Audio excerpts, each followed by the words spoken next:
You are listening to Any Given Sunday, a part of the Dead End Podcast Network. Please subscribe to our podcast on Apple, Spotify, Google, and all other podcasting services. Please make sure you check out Dead End Hip Hop, Dead End Sports, Dead End Gaming, Is the Mic Still On, Chris Platt's Strictly Hip Hop and Hoops Talk, and a host of other shows on our podcast network. Thank you for listening and enjoy the show.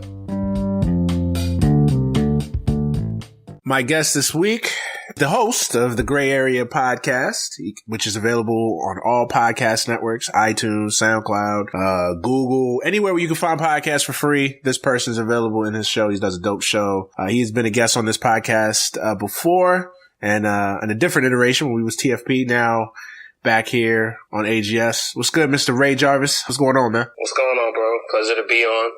First half NBA talk. This is my pocket. I'm excited. No doubt. I had to bring you back on. I think the last time you were on was October. I think we were previewing the NBA season. Yeah. So it's a good little bookend there. Bring you on at the halfway point to talk some NBA. I gotta ask you first question though, man. Are you still of the age where you get excited about the All-Star game and All-Star game weekend? Because I gotta say, for me, it's just kind of meh. To be completely honest, I haven't really cared about the All-Star game itself since the players decided to treat it like trash. Mm-hmm. So, really, I would say since like the LeBron era guys kind of got into their primes and they just became them just jogging up and down and throwing alley-oops and not playing actual basketball, I started to care less because the crowd is, even when you watch the games, the crowds are virtually silent. Most of it, with the exception of a nice dunk, it's not really any excitement anymore. So yeah, there's no atmosphere. I stopped caring. Yeah, it's just no atmosphere.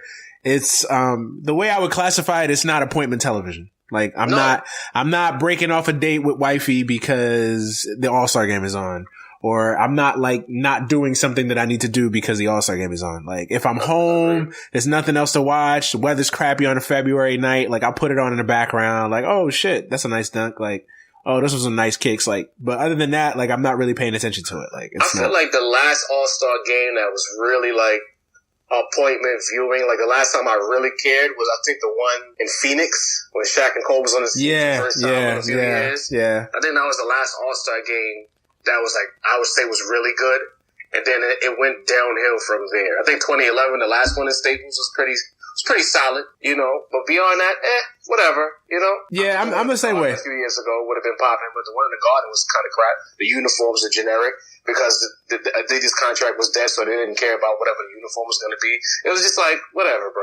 Yeah, it was trash. I mean, honestly, I pay attention more to storylines in the All-Star game, like Kobe's last game, All-Star game, or, et cetera's last All-Star game or whatever, like, Shaq and Kobe on the same team for the first time, that sort of thing. And do you even care about D-Wade's last All-Star game? No, D-Wade's not on that level, man. Like, look, I'm a D-Wade fan. I love the guy. Right. He's a great player.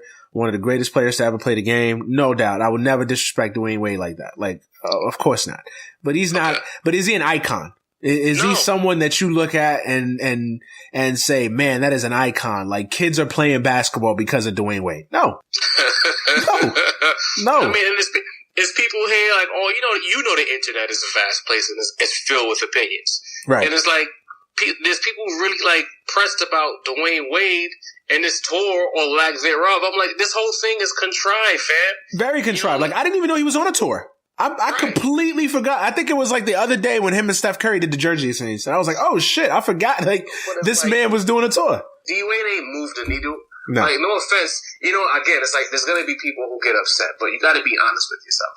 Dwayne Wade, with the exception of, I would say, the first stage of his career, the questionable championship where he got every call against the Mavericks, he really didn't do much, if anything, after that. Then LeBron came. You had the Big Three era, but we knew what that was. That was the LeBron show. Then as soon as LeBron left, it was back to D-Wade getting bumped in the first round. I don't understand. Like, when did he become this cultural icon? I'm with you, man. I'm with you. It's very forced. It's very contrived. Like, again, I classify players in categories. Like, there's your transcendent players.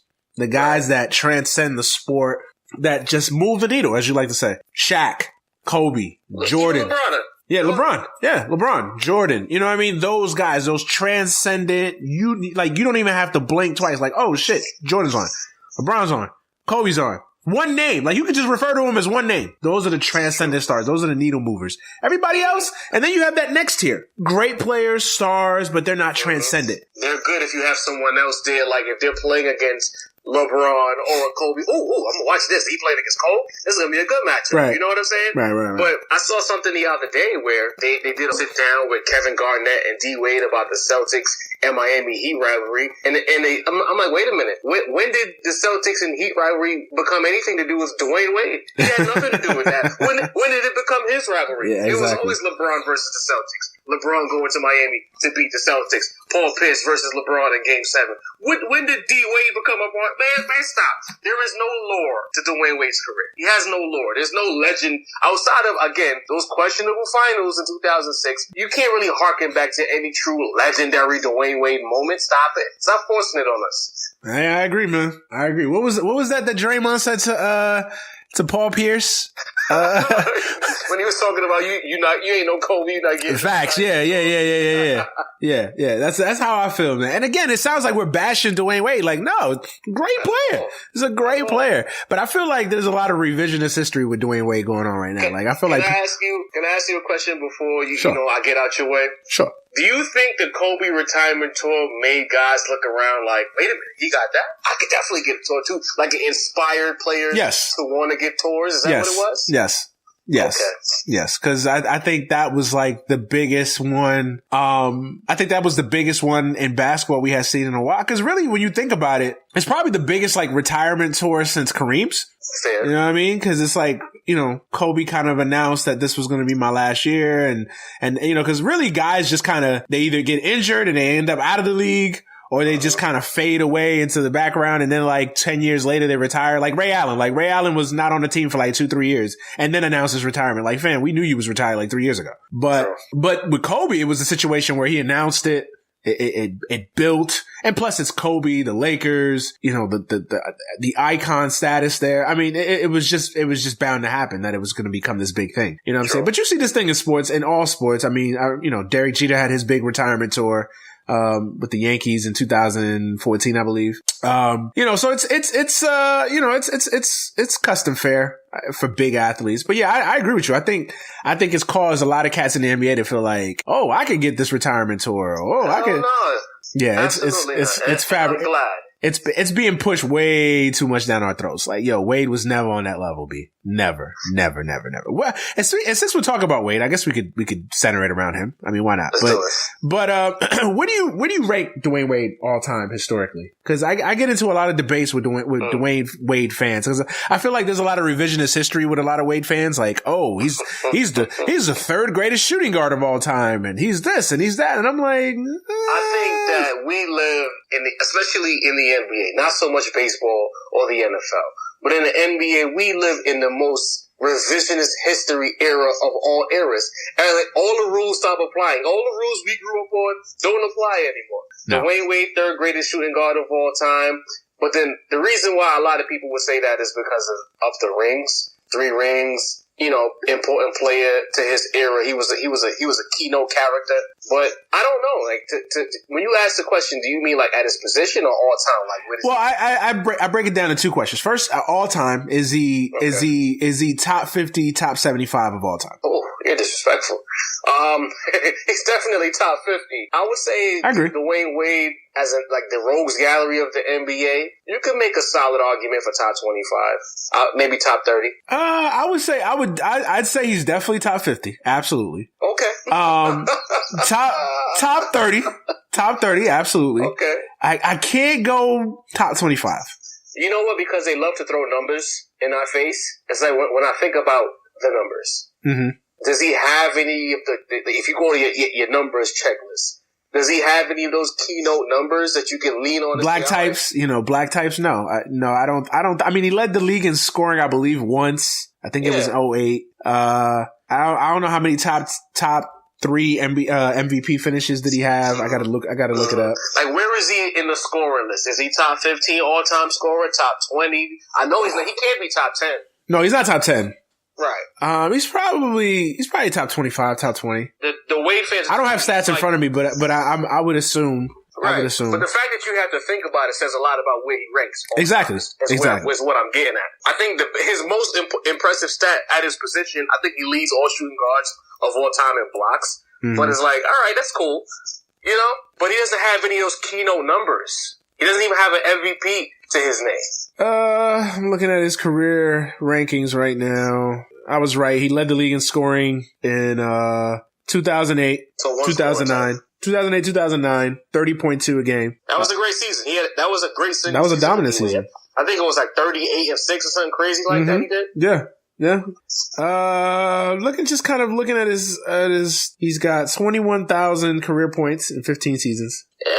He could do, if we talking all time, he should be a lot closer for 15 seasons, all time 2 guard in a guard's league. He should be closer to 30 racks, no?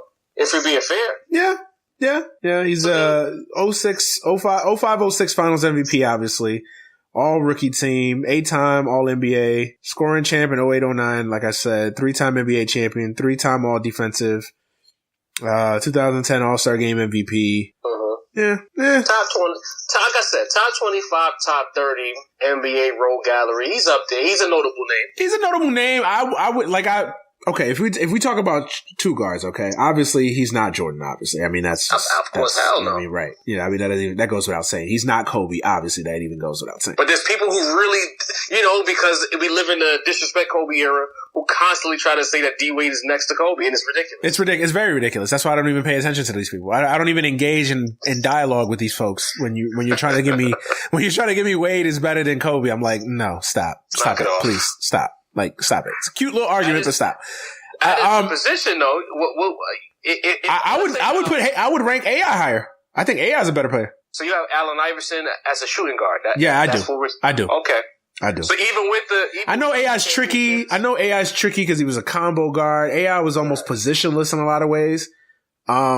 But if we're being technical, and I know you get in trouble doing this. Eric Snow was definitely the point guard. He was a point guard on that team. On the team he won the MVP. On that team. Yeah. So, I mean, I think it's fair to categorize, AI as a 2 guard. I think it's fair. He played more like a 2 guard with a point guard's body. Because we're going to have a fight against the internet. You know it. Oh, I know. I'm ready. I'm ready. They're going to say that Allen Iverson has no championships and you have him above D Wade. How do you position that argument? You just got to look at the level. First of all, culturally, Allen Iverson had more of an impact than Dwayne Wade. You want to talk about moving the needle? Allen Iverson really that period from 1999 to about 2001, 2-ish, 2003. I would say 2002, 2003-ish. Allen Iverson was probably the biggest star in the NBA. The reason a lot of players walked into the league wearing number 3, half of the Banana Boat crew wear number 3 because of Allen Iverson. He was a huge cultural impact. He moved the needle. He was a star. He carried the league for about 3 or 4 years in that post Jordan era. He carried the league for about 2 or 3 years. And then he was just a dominant player. He was look at his career numbers. Look at his statistics. I mean, they dwarf Dwayne Wade's. I mean, they're not even close. I agree. Not to mention, he won an MVP. He carried probably... He crushes Dwayne Wade in that argument. Absolutely. Plus, he carried the Sixers to the finals. Like, I mean, everybody talks about LeBron and that Cavs team and, and how he got them to the finals. I mean, I think people forget about the 76ers and that squad. The Sixers was the worst team to ever be brought to the finals outside of Allen Iverson. Let's be frank, okay? Yeah, absolutely. George Lynch, Eric Snow. What was his name again? The really ugly black dude? Tyrone Hill. Yeah. Come on, man. Yeah. Old Mutombo, the corpse of Mutombo. Yeah. Knock it off. Yeah. I mean, if you look at that roster compared to the Cavs of 2017, 18 or whatever, the 2018 Cavs are better. Talent-wise. The team that people love to give LeBron too much credit for, the 15 Cavs with Kyrie and Love got hurt, they weren't even really that bad. You had 2 skillful 7-footers who could move their feet and get the spots on the floor. You had a couple of shooters out there. That team wasn't even that bad, but they love to drag everything. Yeah. No, I get it.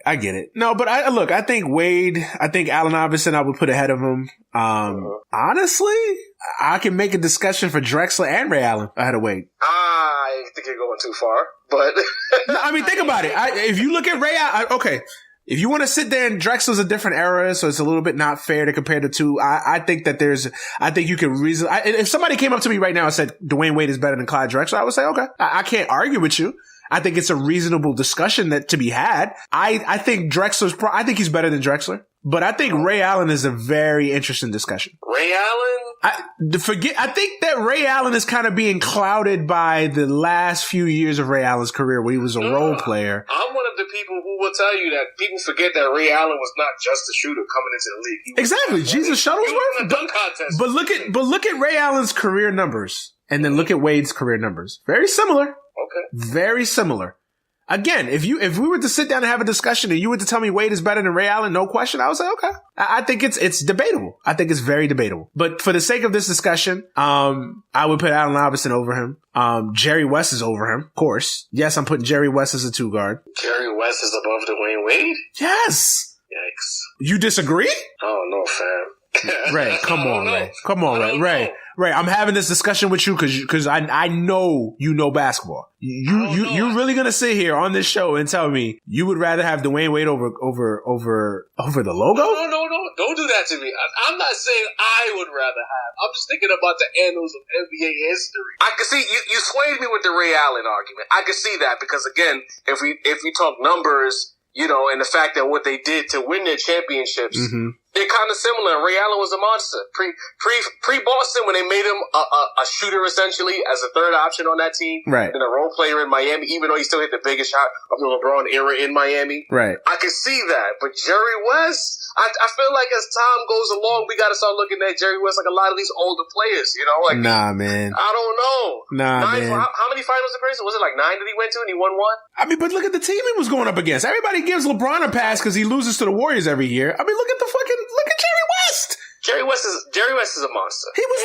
He was losing to a team that had 9 Hall of Famers on it. Look, I'll give you Jerry West, but then you got to get Drexler up out of here. No, I'll get Drexler up out of there. I was being funny with Drexler. Okay. But Jerry West, career numbers 27, 6, and 5. And if you go to the finals 9 times as the star of your team, 14-time All-Star, 12-time All-NBA, 5-time All-Defensive, Finals MVP on a losing team. Yeah. 69-70 scoring champ. He did win 1 championship, but I mean, you almost have to give him a pass, man, fam. The game was different. No free agency. He was running up against 11 Hall of Famers on 1 squad. Like, fam, like it's different. It's different with Jerry West.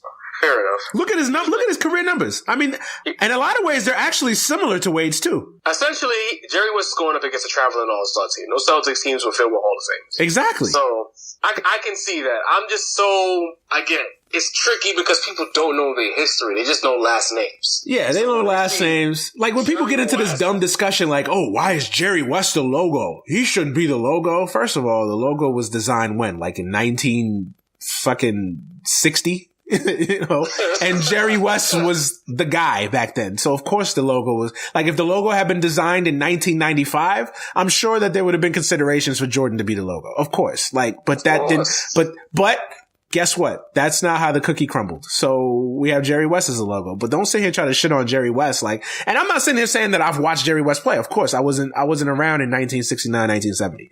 All I have is history, documentaries. I go back and watch Hardwood Classics from time to time, and that's all I can base my argument on. But some things are just in the stat sheet. Like the man was a beast.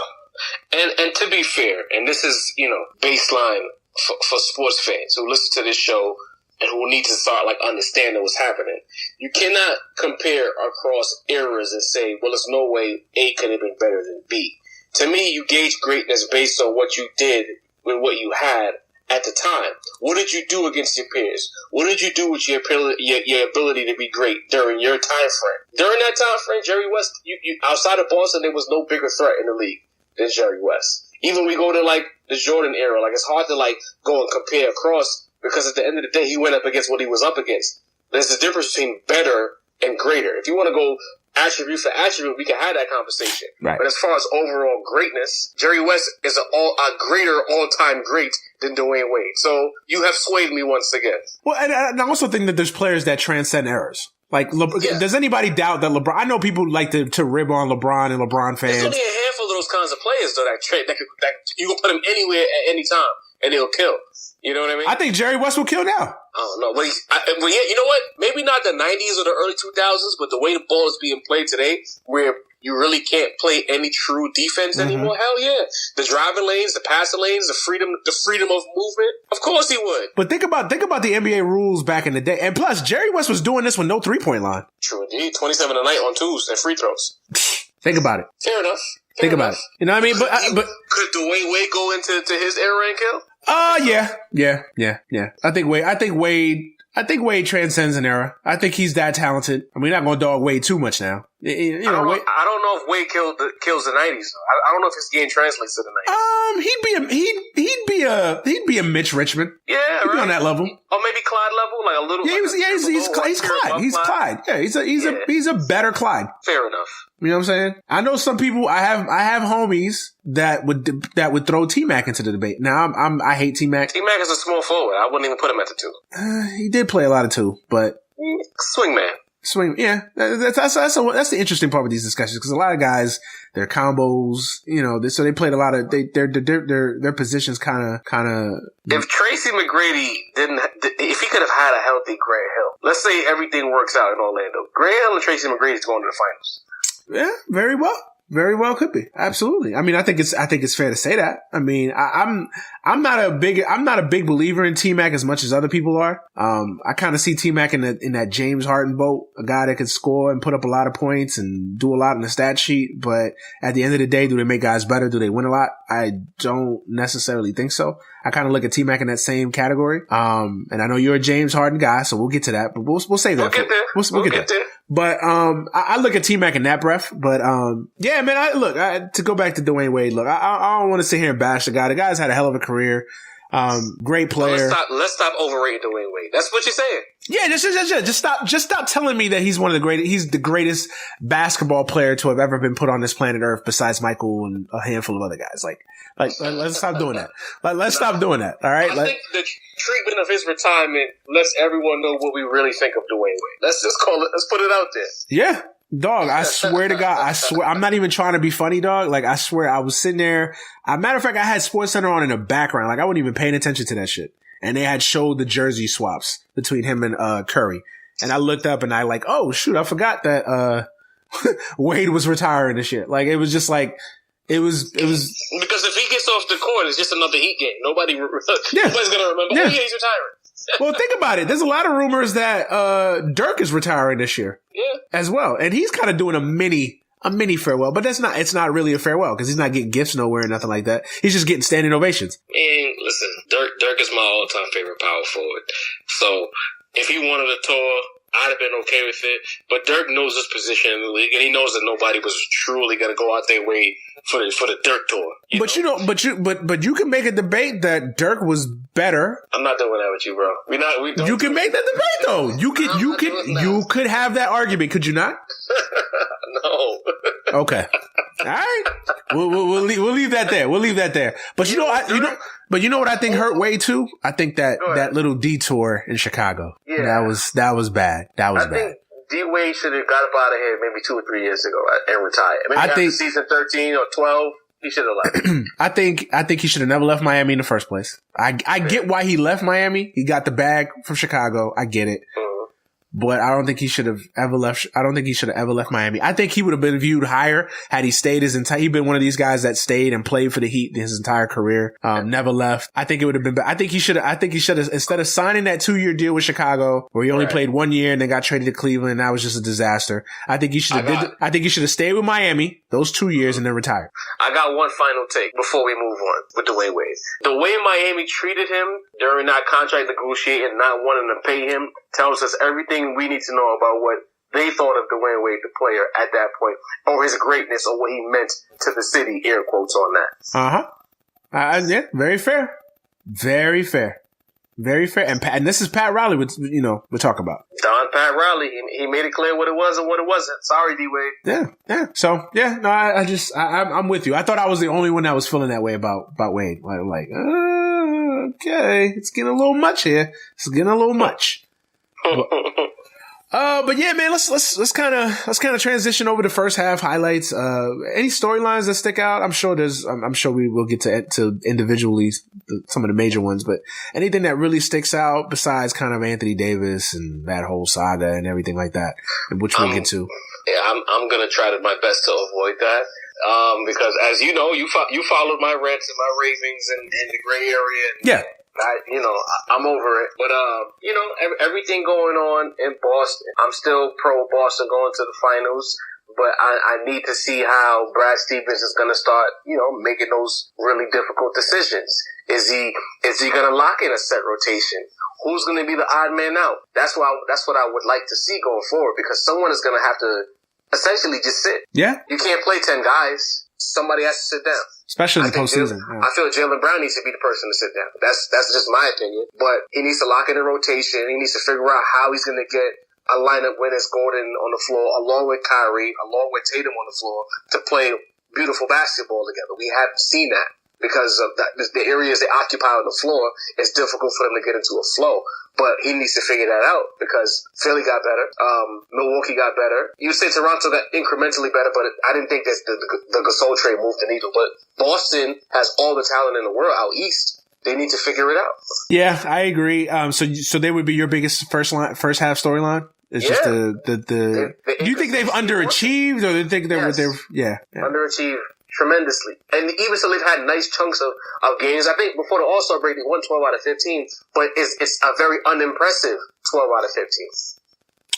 Well, I kind of expected this with Boston. I thought that there would be a little bit of a struggle, mainly because I think when you're incorporating two guys the caliber of Hayward and Kyrie back into your rotation, I think there's going to be some time to adjust. Okay. I mean, essentially, it's like they're having Hayward for the first time. I mean, he only played a few minutes of one game last year, so they basically were without him the entire year. So they didn't really have. I think it's less Kyrie and more Gordon Hayward, because I agree to a certain extent with that one. Like, I think it is more Hayward, although I think Hayward's the odd man out, honestly, if we're being honest. That's the point. That's where I was going, because it's not like Kyrie didn't play. People sometimes, not to say you, but people talk about Kyrie's return to Boston like he played 4 games last season. He played majority of last season. They had a playoff run without Kyrie Irving. We already know what the Celtics look like when it's Kyrie without Gordon, and that was a very good team. They were I think they were 47 or 46 and 21 when he shut it down for the season. We know what to expect from Kyrie and Gordon Hayward less Celtics. But I believe that bringing in Gordon Hayward, it effectively knocked 2 guys out in Jaylen Brown and Terry Rozier. And as I was saying on the gray area, I think there's a lot of ego at play, because people started reading their press clippings. Rozier started to really believe he was that guy. Jaylen Brown started to believe he was a key component to a title team. And now you're asking these 2 guys to take a step back while the person they paid all that bread to is getting his minutes back, because of course, if you get $128 million, you're going to play. You're going to play. Yeah. So these are the things that Brad Stevens, I believe, has failed to sort out throughout the first half of the season. Not to mention, Gordon Hayward's never gotten to Game 7 of a conference final. Jaylen Brown has. This is fit. And that's where the ego comes in. Yeah, exactly. That's where the ego comes in. I agree. There's a lot of personality conflict that's being swept under the rug. And the thing is, you had Kyrie come out and say players are being a little selfish and not having fun. And then you had the Morris twin about 2 or 3 weeks later come out and say the same thing. That tells you that there's a lot of friction in that locker room where egos are concerned. But I also think Kyrie's at the center of that. I mean, he's the leader of the team, but it's too easy to blame the superstar. A lot of people want to blame Kyrie. But what else can you, if you really look at Kyrie Irving's performance this season, what else can he do? I'm not blaming it from a performance. What do you want from him? I'm not blaming it from a performance standpoint. What I'm saying is that I think he's at this, this is my issue with the whole free agency aspect of the league now. That I think that these guys don't understand that you basically hold your franchise hostage, essentially. Because every day the storyline is, if they make this trade, how's that going to appease Kyrie? If this happens, how is that going to appease Kyrie? Kyrie hasn't extended. Kyrie's free agency. Kyrie. Like, we could all say, they're professional. For that more than the player. I think NBA media is the worst of all professional sports. Facts. I'm with you 100% on that one. I blame the media more than I blame Kyrie, but I also feel like these players have to understand that, if I'm a guy in that locker room, I'm questioning if my best player's all in. True. Because I'm sitting here saying, We're trying to win a championship. I get you trying to get your bag and you trying to do what's best for the Kyrie brand and your future. Fine, I'm with you. But when we get on the court, like, I need to know if you're all in. I need to know that if you're committed to this long term. And if you're not, or if there's some doubt there, and you can sit there and say, oh, well, we're brothers and we know what's real when we get on the court, we're together, blah, blah, blah, blah, blah, blah. But then as soon as you leave that basketball court, what happens? Questions about Kyrie. Oh, Kyrie had a 2 for 30 night. Oh, well, he can't shoot well at the Garden. So does that mean that he's going to leave in free agency? Or, oh, he banged up another knee. Does that mean that Danny Ainge is not going to sign? I mean, it just becomes. So Manny, what would you like Kyrie to do in this situation? Like, what do you think he should say, in your opinion, to deflect? I actually like, for the most part, the way Kyrie has handled it, in the sense that he said from the beginning that I'm committed to being a Celtic. He wants to stay a Celtic. He said that at the beginning of the year. Every time he's asked about it, I think he should say, you know what? I think what I had trouble with is I don't owe anybody anything, and his little emotional soliloquy. Like I didn't understand that part, but I think he should say what he should always say. Hey, I'm a Celtic now. I plan on being a Celtic in the future. We're not going to talk about contract extensions or anything right now because it's the season. I just want to focus on being the best Kyrie that I could be for this team. Blah blah. But the regular shit. And the problem is, I think part of it is because Kyrie's so moody that the person who asked him that question at that point, that's the problem. They caught him at the right time, and he gave him a quotable. He might not have been in the best mood, got tired of hearing the question. Now there's this whole narrative about Kyrie and KD going to New York to play together. He's probably getting tired of it. Right. So he lashed out. But see, this is my problem with these players. First of all, you got to be. It's a big boy league. All right, it's a big boy league. And I know it's easy for me to say I'm not making $30 million a year and I'm not getting asked questions about my future. Right. But I know it's easy for me to say that. But you got to be emotionally tougher than that. You know what I mean? You got to be emotionally tougher than that. And you got to handle the questions because you know they're going to come. And if you're tired of the questions, I said this last week on the podcast. If you're tired of the questions, all right, go into Danny Ainge's office. Danny, let's go. Let's sign a contract right now. Come on. I want to stay a Celtic. I love it here. We got a hell of a coach. We got a hell of a roster. We got some things to figure out. We got some things to straighten out. We got some things to decide what we're going to do with Terry. We're going to, we got some furniture shuffling to do, but I want to be here. This is one of the premier organizations in the entire sport. I'm here. I want my jersey up on those rafters next to Larry, next to Mikhail, next to Hondo. I want my jersey up there one day. Let's do the deal right now. No, but and again, it's easy for me to say that. It's easy for you to say, hands down. This is why you have a podcast, so you can say it. But I think these players, they want, and I've learned this over the past few years because there was a time when I felt the same way you did. But they really want to go be wooed. They want to have because they hear the stories from other players where teams come through with their presentations and they bring their whole team to wherever the player wants to meet at, and they get to listen to these pitches to play for these potential new teams. They want that feeling. They want that ego boost. If it was as simple as saying, let's get the deal, then he would have done it already. But he wants to hear those pitches. And I think certain players like to have the organization by the balls as well. They want to know that at any point I could dip off and I could throw your whole situation out of whack. It's a power trip. I get that. I understand that. But you can't have your cake and eat it too. That's the problem that I have. And but then don't cry in the media. But then don't cry in the media when you're getting asked thousands of questions about it for 6 months. You can't have it like with the KD rant. KD wants to go out there and have it get all emotional during a press conference on why he's not speaking to the media.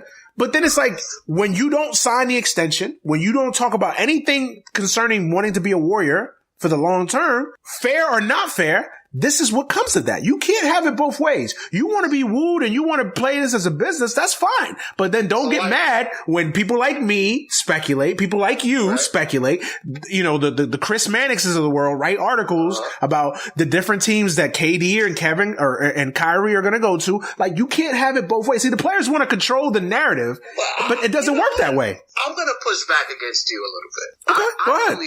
I believe that the media, that whole having your cake and eating it too goes for the media as well. Absolutely. I'm not defending the media. I'm not defending the media. I'm all the way here for the occasional heel turns where you cut the heel promo. I don't feel like answering questions today, so I'm not going to answer it. Because at the end of the day, a lot of these media types, especially in the NBA, have figured it out. All I have to do is write sources say, and I can hide behind any BS report. It's clickbait. It's clickbait. Right. And these players, and the thing is, they write these lying articles, and then have these players have to answer questions about things that they did not say, nor did they intimate. So why not play a little game of tit for tat? You want to write a lie in the media? Then I'll just be a jerk in a press conference. Why not?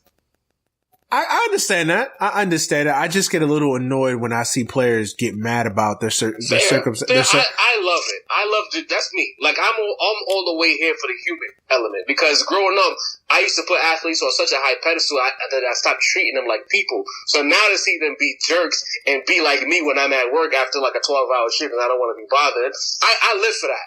I get that aspect. I get that aspect, right? I really do. I'm not sitting here trying to sit here, I'm caping for the media or I'm caping for owners or anything like that. I'm not. But what I'm saying is I get a little annoyed when these athletes play the victim role when they know that they play into this. Yeah, you're right. You're right. That's my only thing. You can't put yourself as a victim. Like, oh my God, like I gotta go answer questions about this again. I'm tired of it. You know, blah blah blah. In 3 weeks, he's gonna answer the question anyway. So have your little quotable. True. It's just like when you're in a relationship and your lady or your guy gets you upset. You don't want to answer the question at that moment because I'm mad. But eventually you're going to answer it, right? Mm-hmm. So let's go ahead and be mad for a couple of days. You'll be okay. I'll be right here when you get over it. And that's how I look at it. True. You walk in the room, you good? You all right? You straight? So you going to the Knicks or not? Oh, you're not going to the Knicks? All right, good talk, KD. You know? Definitely. So definitely the Celtics and that whole situation are the standout of the first half as far as storylines. For me personally, I think that they're the most talented team beyond Golden State, in my opinion, in the league. They need to figure it out. I would agree with that.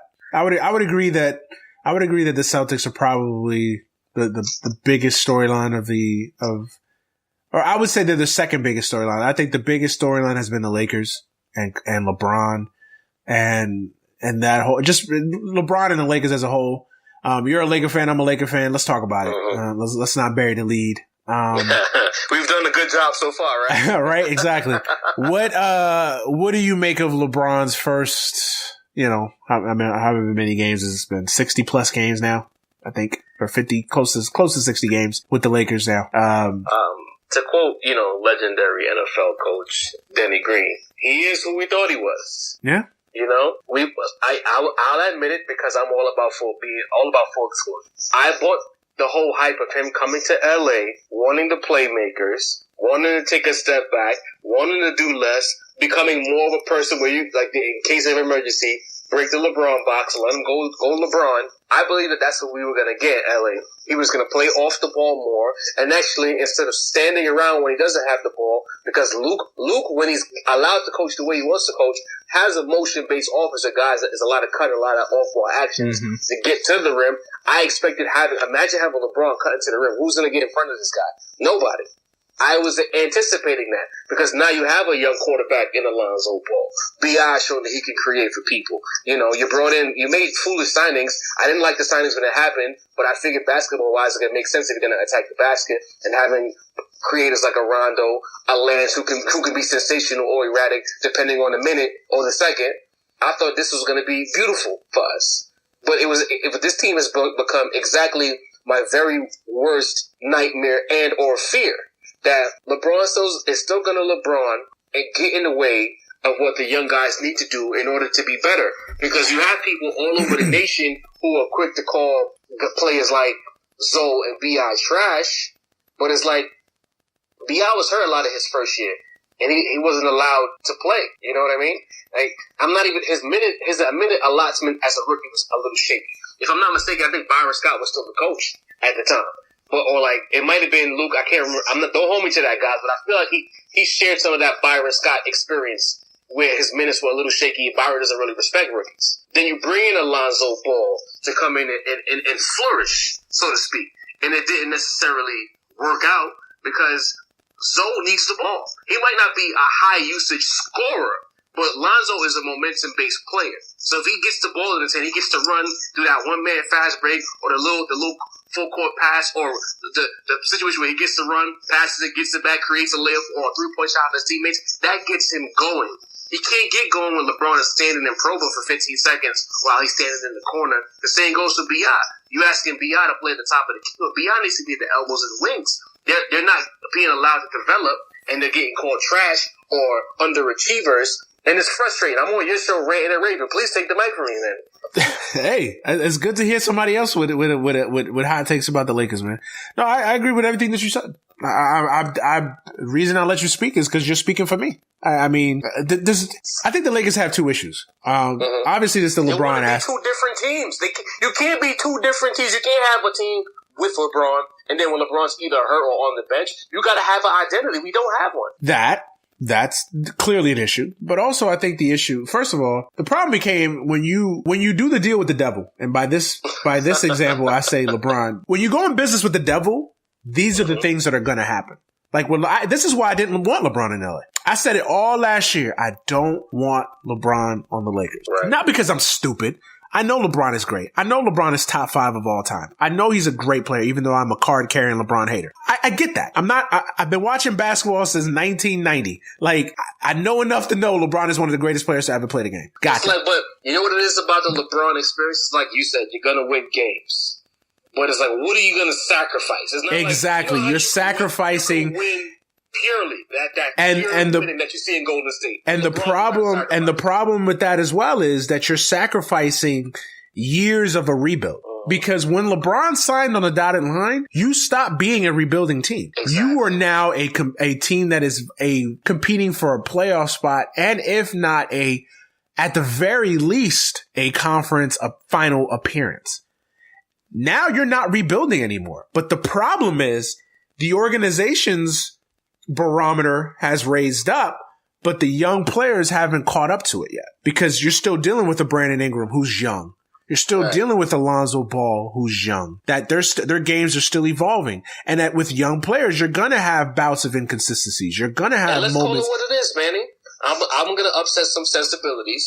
Well, let's call it what it is. You have certain players who can win in a multitude of ways. You can deploy them like the KD we got in OKC is not used the same way he's used in Golden State. But Absolutely. Because of his skill set, you can use him in a multitude of ways to be successful. LeBron only has one way to win games. And if that's the one way he's good at, you can't play him over the ball. He has no post game. I need people to stop lying to themselves. He has no post game. No. He doesn't have an automatic mid-range game. You can't put him in different spots on the floor and let him operate because he has that in his package. He can only win one way. And that one way gets in the way of players like Brandon Ingram, players like Lonzo Ball, who need certain room to develop. Kuzma is a Swiss Army knife. He doesn't need but so much room to do certain things because he can play off the catch. He's a catch-and-shoot player. He's not an ISO player at all. He doesn't need the ball to be successful. As soon as Kuz gets the ball, he's either going up or he's passing it. You know that. Yeah, no, I agree. I agree with you. And then you have the other element of this that, you have young players, and with young players, there's going to come bouts of inconsistency. So on top of the LeBron effect, you have a Brandon Ingram that he hasn't figured out who Brandon Ingram is. Like, Brandon Ingram now isn't going to be the Brandon Ingram of 5 years from now. Now, I get it. LeBron doesn't have 5 years. The Lakers don't have 5 years. And I'm always and this is my motto. When you have a chance to go for it for a championship, you go for it because these opportunities are few and far in between. Right. So I understand that. But what do you sacrifice? And you're sacrificing your young players. You're sacrificing guys that are essential pieces to your franchise for the next 10 to 15 years. Guys that you went through an uncharacteristically low of a time in your franchise with. Like the Lakers, people forget, like there's a generation of basketball fans now who think the Lakers are trash. Exactly. Like, think about that. Me and you are Laker fans. We grew up as Laker fans. Like, think about that. Like, there's a generation of kids that are watching basketball right now and have never seen the Lakers in the playoffs. That, for them, the Lakers might as well be the Clippers. Crazy. Remember how the Clippers were when we were growing up? Like, the Clippers, like they were trash. Like, that's basically what the Lakers are right now. But the thing is, and it's like I'm beginning to sour on that because I believe that he really doesn't truly understand what he had, even when he had D'Angelo Russell. I believe that Byron Scott poisoned the well for D'Lo with Magic walking in the door. D'Lo didn't have a shot with Magic. Period. Let's be frank. Yeah. He never had a chance. Okay. And D'Lo did that to himself too. I almost think D'Angelo had to be traded. I almost think that like sometimes guys just got to be traded. Like it wasn't going to work for whatever reason. True. I don't think it was going to work out in LA. But let's think about this for a second, Manny. You're 100% right, because going to Brooklyn, I'm a Brooklyn representative just like you. Going to Brooklyn is the best thing that ever happened to D'Angelo Russell. But it's not like he was completely crapping in bed in Los Angeles. No. That last year in LA, we saw the flashes of him turning the corner. I was one of the few people saying, yo, let's keep D'Lo. We got Zoe coming in. Slide Russell to the 2. You have 2 6'6" guards in your backcourt who can play off of each other because Zoe don't need the ball. D'Lo needs the ball. Them boys could have been cooking in LA together. With Luke Walton's offense, and as we've seen with Lonzo, he needs shooting. Who better than D'Angelo Russell right there to be a floor spacer for him? Yeah, true. Very true. But then we traded him to get cap space. Yeah. No, I get it, man. I listen. And then you're telling me that and the thing is, it's like, can't play two different hands. You had the cap room. Again, the Lakers won 35 games. I sound like a broken record. I've been talking about this for a while. The Lakers won 35 games with last year's team. And if it wasn't for the fact that Zoe missed a chunk of games, they probably would have been an AC. They could have scratched the AC, or at the very least, they could have won about 40 to 42 games last season. So you already had a solid core in place. Even if you wanted to be, I hated letting Julius Randle go. You took the words right out of my mouth. I would have overpaid Drew for one more year. But you didn't even need to. That's the crazy part. You didn't even need to. But what I'm saying is, if you wanna like hedge your bets, and you're so concerned with free agency if you're Magic Johnson, you could have gave Julius Randle a 1-year bag. You bring in PG, because I kept telling people, can you imagine a lineup when you would have had Zoe at the 1, PG at the 2, B.I. at the 3, Kuz at the 4, Randall at the 5, or you could have left Kuz on the bench and brought in a traditional 5 to just catch alley-oops like they ended up doing in JaVale McGee. The Lakers with Paul George with the skill set and the complementary pieces, because people always think about last names, and this is why I get so frustrated with NBA fans. They get so stuck on last names that they never think about team building.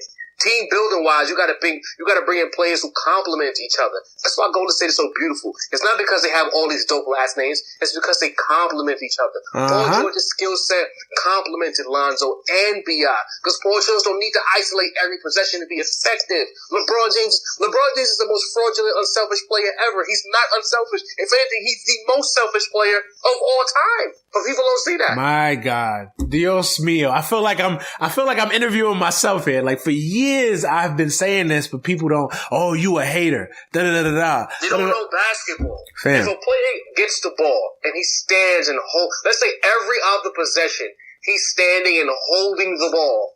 Even if he does end up getting an assist, no one else touched the ball. No one else got into a rhythm. He had the ball. Is that not selfish? I don't know how else you would define that. Okay. I mean, I don't know how else you would define that. Again, I'm not Dr. Jack Ramsey. I mean, I didn't write the book on basketball, but shots is the only thing that makes a player selfish. There's a lot of times when Kobe used to talk about it, because Kobe's considered the most selfish player of all time. There's so many times that we watch Kobe give up the ball and no one do anything with him, and then with 2 seconds left on the shot clock, they pass it to Kobe and he has to figure it out with 3 people on him. How is he supposed to do anything? Bro, you preaching to the choir, bro. I don't got nothing to add because you preaching right now.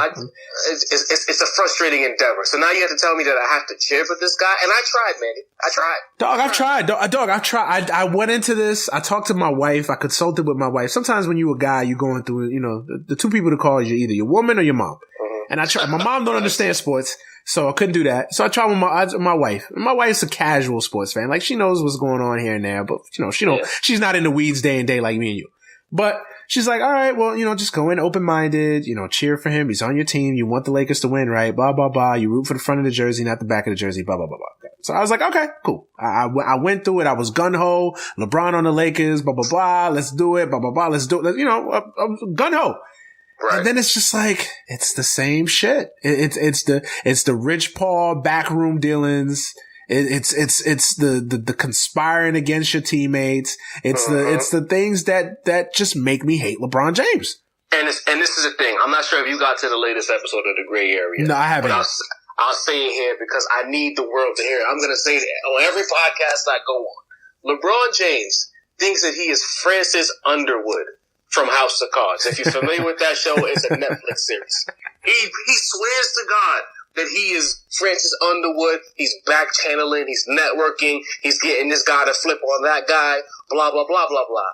But in all actuality, LeBron James is an IG thot who made it on to Love and Hip Hop. You're not clever. You're not low. You're not doing anything that everyone doesn't already see, fam. You're not clever. Even this whole Anthony Davis thing that I tried to avoid, the whole move was telegraphed. It was Bush League. And everyone saw it coming a mile away. And that's why Dell Dempsey lost his job. That's fine. But I'm not even mad that he lost his job. I'm mad at the organization because the Pelicans were complicit in everything that took place 2 weeks ago. They were down for it. But the fact remains is everyone saw the movements. Even all of a sudden, Anthony Davis is Clutch Sports. A week before the trading deadline, he requested trade. They're at dinner together. You're not back channeling. This was all an episode of Love and Hip Hop. Everyone saw it. You might as well have had a confessional scene. Knock it off. And then on top of that, you look good against the Clippers, right? And then all of a sudden, the Golden State game is load management, right? Oh my God. Don't even get me started on that. Don't even get me started on that. He missed a month. He missed an entire month. And did he need to miss a month? Because now the LeBron sexuals, they're going to come to his defense. But my man is walking around here with a glass of wine, looking extra casual, right? If a person has a grade 3 groin strain, should he be gyrating on the sideline, celebrating dunks and squatting with dress pants on? I want to do that to you. I want to do that. I want to agree with you on that one. I'm not going to go there for the simple fact that, listen, I'm not going to go there because I like to give dudes the benefit of the doubt that if they're hurt, they're hurt. I'm gonna. He had a groin strain and was celebrating as doing. I feel you, Ray. I feel you. I'm trying to be a good Christian right now. Sunday. Okay. You know what I'm saying? I'm gonna give him the benefit of the doubt that he was hurt. All right. I'm gonna do that. But my biggest problem is you missed what? How many games did LeBron miss? 20, 30 games or something like that? No, it wasn't that long. We could do that too. It was 17 games. It was 17 games, something like that. It felt like 30 games. But all right, let's 20-something games, right? Let's say this ballpark figure. And the first game back you play, you look reasonably well. And then the next night on a back-to-back, and I get it, it's a back-to-back. It wasn't even a back-to-back, man. They played Thursday night and then it was Saturday night. You're right. Yes. You're right. Dog, load management? But then here's the thing. This is me being a conspiracy theorist. I believe that he played that last game with them.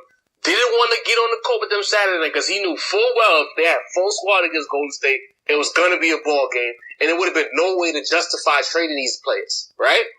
Man. So he avoided playing with the young boys and Lance and Rondo, who was supposedly going to be part of the deal, so that the next time they took the court by that Wednesday, the trade would have been done. Because remember, the trade was, all the momentum for the trade was moving from that Monday and that Tuesday, and they didn't play until that Wednesday in Indiana. True. Yeah, you're right. That's when they got blown out by like 100. My sentiments, exactly. He had this thing, thinking he's Francis Underwood, thought he had it mapped out. I'm not going to play Saturday because we're going to look too good and it's not going to justify making a trade. And I'll look bad because it would have been my idea to trade all of these young guys to get another superstar. The reason Luke Walton has not been fired yet is because LeBron is so cognizant of looking bad. Huh. I'm completely out on this player. I feel you. I never thought I could hate him more. Ow. You saw my rants on Twitter up until the trade deadline. I was over him. Fam, I hate him more now that he's on my team because he's doing this on my team now. I didn't care when he was doing it on the Cavs. Like, I can give a shit. But when he's doing it to my Lakers and he's making this, and you know who I'm mad at? I'm not even mad at LeBron. It's like, LeBron, I look at LeBron like Donald Trump. He is who he is, right? Exactly. But you know who I'm mad at? I'm mad at the Republican Party. In this case, I'm mad at Jeannie. I'm mad at Magic, and I'm mad at Rob Pelinka because they have enabled this. You know why I love Pat Riley? Because Pat Riley's that nigga. Pat Riley, when he was trying to do this in Miami, Pat shut that shit down quick. Pat was like, "Hey, no. Hey, who? I'm supposed to sit in a room with Maverick Carter and Rich Paul, and they're gonna tell me how to run my organization?" And he threw five championships on the table. Like, bruh, nah, fam, we're not doing this. Manny, Eric Spoke. And now we got to be objective, man, because now I'm gonna throw you an alley right here. This is why I'm here now. Okay. The Bron Sessions are gonna say, but what has the Miami Heat done since LeBron left? What do you say to that? Listen, see, that's the catch-22. It is the catch-22. It's the ultimate catch-22. I get that, but sometimes you gotta still maintain your integrity in the situation. Yes, you have to maintain your integrity in the situation. Look, I understand you want to be in accordance with your superstar. Your superstar, your organization, y'all all have to be succinct. Y'all all have to be on the same page. Y'all all have to be together in this shit. It's not going to work. We know this. We understand this. But at some point, Magic and Rob have to sit down and say, you know what? Hey, we're not making this into the Cleveland Cavaliers West. We're just not doing this. We're not going to do this. And I fully expected that. And for some reason, Magic Johnson has become complicit in being Cavaliers West. Because Magic is under the gun too. Magic's under the gun too. Believe it or not, Magic is, because his reputation is on the line here now too. But he did it to himself. He did it to himself. I understand that. You you do a whole media tour crushing Jim Buss. And then arrogantly you believe that you had all the answers to the Lakers' problems. But see, the problem with basketball now has become, instead of building teams and building organizations, we want to build all-star teams. We want to build AAU teams. Cats don't understand that you have to build the team. You have to go through it's funny how people act like the Warriors are just this all-star team that was just put together. Hell no. No. Like, people forget Steph Curry was drafted. Klay Thompson was drafted. They drafted Harrison Barnes. They built these pieces.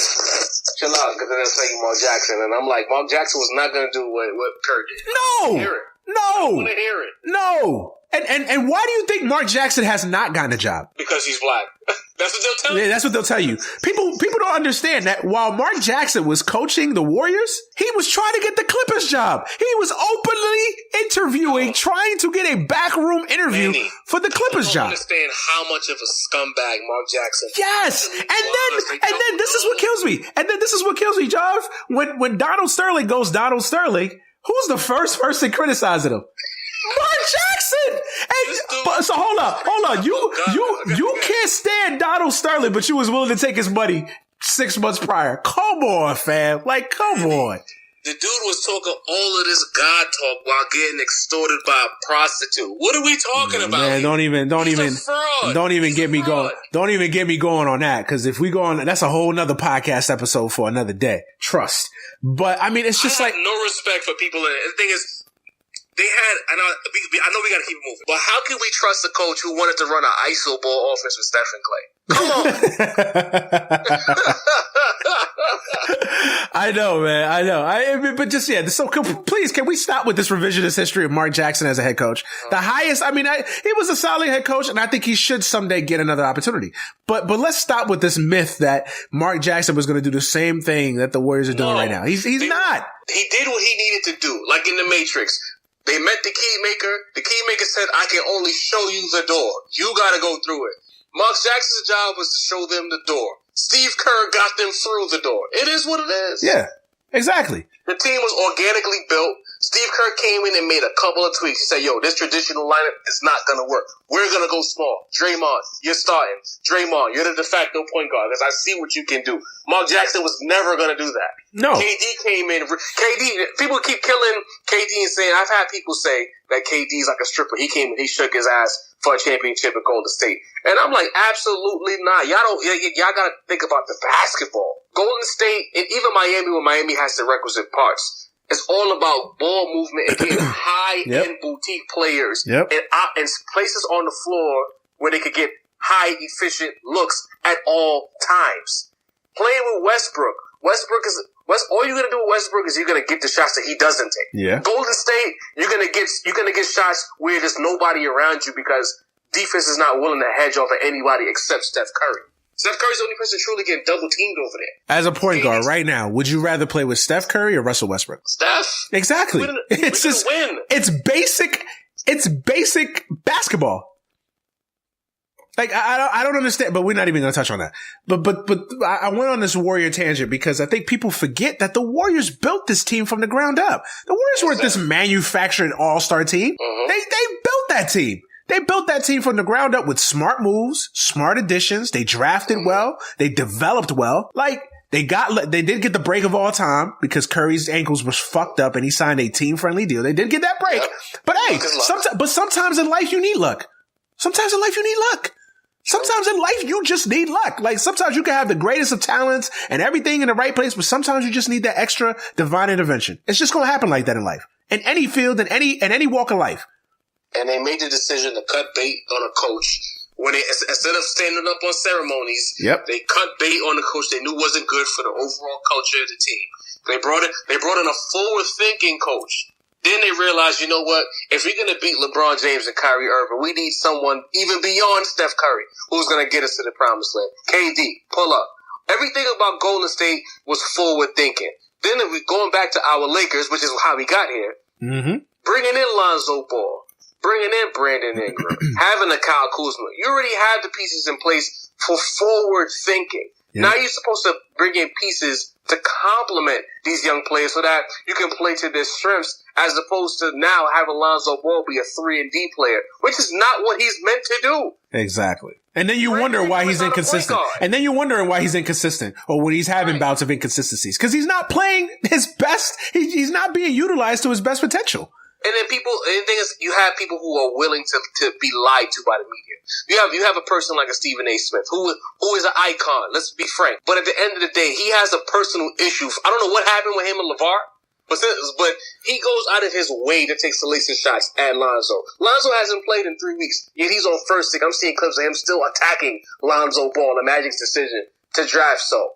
But people at the same time will always turn a blind eye when he does. Even Laker fans. When LeBron got hurt and Kuzma came back, because Kuzma was out for a second too, the Lakers were playing well. They went into OKC and won, right? And they controlled that game before they lost. They got away from them late because they were a young team, so fourth quarters are always going to be shaky. The following game in Houston, all of us knew we was going to, I don't know why, but we all knew we was going to cook Houston. And lo and behold, we were cooking Houston. We were up 17 points. Lonzo Ball, 8 points, 11 assists at halftime. His ankle gets hurt. The team has been 3-7 since he got hurt. Can we stop with this narrative that Lonzo's a bust? Can we stop? Can we stop with this narrative? I'll go out. Here's a hot take. Is Lonzo that much different than Ben Simmons? No, he's not. He's just not 6'10" and dating a Kardashian. Exactly. They are the same player. Exactly. But the difference is, one is in Philly and allowed to play to his strengths, while the other one is under the gun of Los Angeles and now being asked to do something he's not good at. But the fact remains is any true Laker fan knows that when Zoe is on the floor and allowed to play his game, the Lakers have always looked better. He is a winning player. He is a winning player. I'll ask you. I don't know how much college basketball you watch. Where's UCLA at right now? Where was UCLA? Yeah, where was UCLA before, and where was UCLA at now? My point exactly. 1 year with Lonzo Ball. Changed the entire program. The entire program. Yes, they had talent. Like, LeBron is all about himself because how can you not see that what you have in the zone and realize, you know what, I don't have to do half the things that I usually do to have to win. I can chill. I can go catch an alley. I can cut to the rim and get a perfect pass right to me and lay the ball up. No, but I want to dribble. I want to get my stats. I told people years ago, after Kobe, I think Kobe won his first chip post-Shaq. LeBron, and he lost to Orlando. LeBron walked around with a check my stats t-shirt. And that let me know everything I needed to know about LeBron James. He's all about stats. He's all about himself. It doesn't matter. Masked as a ultimately unselfish, I'm a good guy, blah, blah, blah, blah, blah, this and that. He's a passive-aggressive stat super passive aggressive. It's okay. And like I said, I have dueling interests. I want my Lakers to be good because I can't live with just losing anymore. But a part of me wants to be so bad that he just has to be traded, so I don't have to see him on my team anymore. That's really where I'm at right now. Yeah, dog. I hate it. I'm disgusted by it every day because it's only going to get worse. It's only going to get worse. It's only going to get worse. And God forbid they don't do something stupid in the offseason. God forbid. Oh, you mean attempt the same trade that they tried at the deadline? Yes. Man. If they just don't give Boogie the bag and chill out, because I believe that this team is fine. First of all, I want to fight Magic for signing Lance, Rondo, and Michael Beasley, and even JaVale to a certain degree. You got LeBron James and you didn't get shooters? True. What the hell? I didn't mind one of those deals happening. Like, I didn't mind the Rondo because I thought Rondo with Lonzo was perfect, because who better to learn from? Because I've always said this. I think that Lonzo's ceiling is a mix with Ray Rondo with Jason Kidd. Right. That's his ceiling for me. He's a better, more athletic, better shooter than Rondo. So why not learn from the master? You know what I'm saying? But the Lance, even though I like Lance, like, and I think he's been a good addition for the most part, like, why make that deal? He's not a shooter. He doesn't fit LeBron. JaVale, I've actually been surprised. I didn't like the JaVale signing. I've actually been. But think about it. They gave Rondo $9 million. They could have given Ariza 15. They could have. I think. They could have given Julius the 2 for $20 that he got. Julius 2 for $20. I believe what is his name? Oh my goodness, he's hurt right now. But Tyreek Evans, I think, signed for $12 million. These are players that we could have used. Hey man, hey, listen. So if you're telling me in the offseason we're getting rid of Luke, because it's not that I don't like Luke, he's just not capable of coaching LeBron. No, he's not capable. And yeah, it's. We saw this a mile away. Like, I knew it. If Luke got off to a bad start or to even a shaky start, or he didn't kiss Maverick Carter's ass, in the first 2 weeks of the season, or Rich Paul's ass in the first 2 weeks of the season, it was going to be over. And what happened? It's over. And he's not. But he has not. Again, here's the thing. I love Luke. We in a thread, we argue with Baylor sometimes.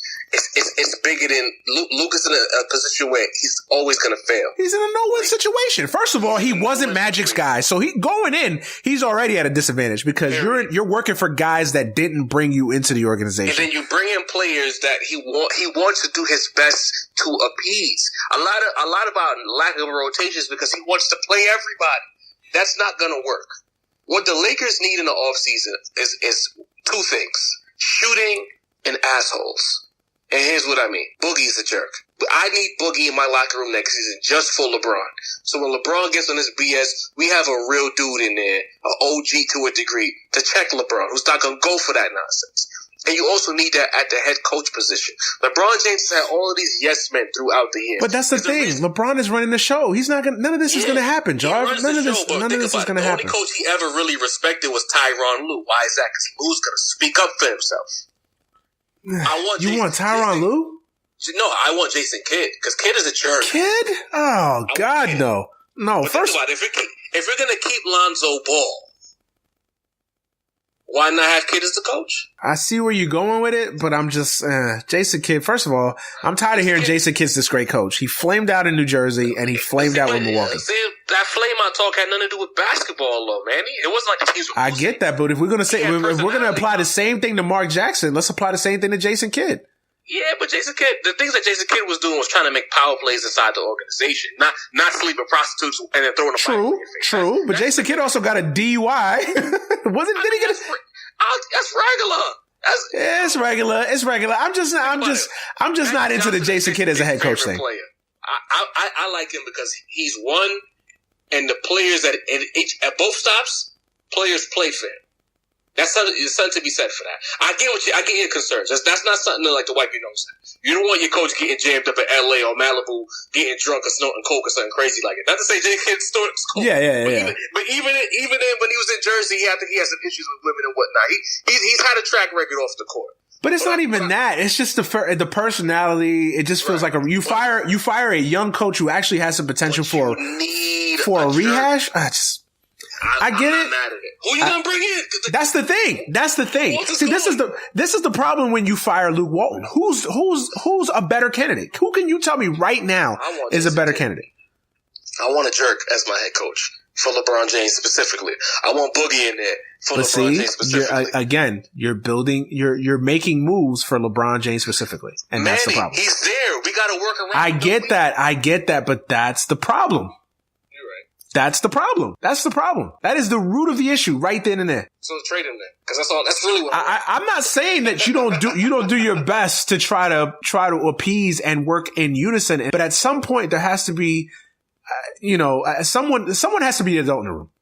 and say, look, we're like, because if that was the case, Eric Spoelstra would have lost his job years ago when LeBron gave him a glare or bumped into him or whatever the fuck it was that happened. Like, but we had an adult in the room in Pat Riley that said no. Now that's not happening in LA because Luke is not Magic's guy. God forbid who the hell would have been Magic's guy had he had a chance to hire a coach. Because if he can't pick role players, I find it hard to believe he's going to find a coach to, and I hate killing Magic because I love Magic. Who doesn't love Magic? Especially if you're a Laker fan. But it's like, dog. I'm starting to fall out of love with Magic. I am too.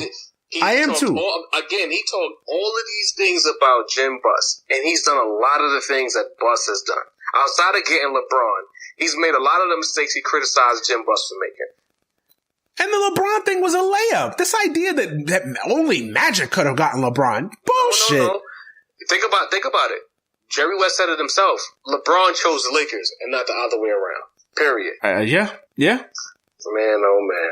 Let's move on, because again, we can make a podcast episode. We can stay right here all day. Yeah, we can stay here all day just ranting about fucking our Lakers, man. But let's talk about some other teams real quick. Let's get it. You buying the Bucks as a number one seed, and will they hold on to the number one seed? Well, essentially the second half storyline is, out of those four teams in the East, who gets the top seed and who advances to the Eastern Conference Finals? I think that I'm buying them as a one seed. I'm not sure if I'm buying them as a finals contender, but I'm on record as saying that I believe that Mirotic pickup is super underrated. Very. And if, because I believe now that with Budenholzer as the coach, even more shooting in the playoffs when the games get shakier and the calls don't happen as frequently, Giannis has more room to operate, because in the playoffs we've seen that his games haven't flowed in the playoffs because he's not getting the calls. He's not getting the room to get those driving lanes to get off how he normally gets off.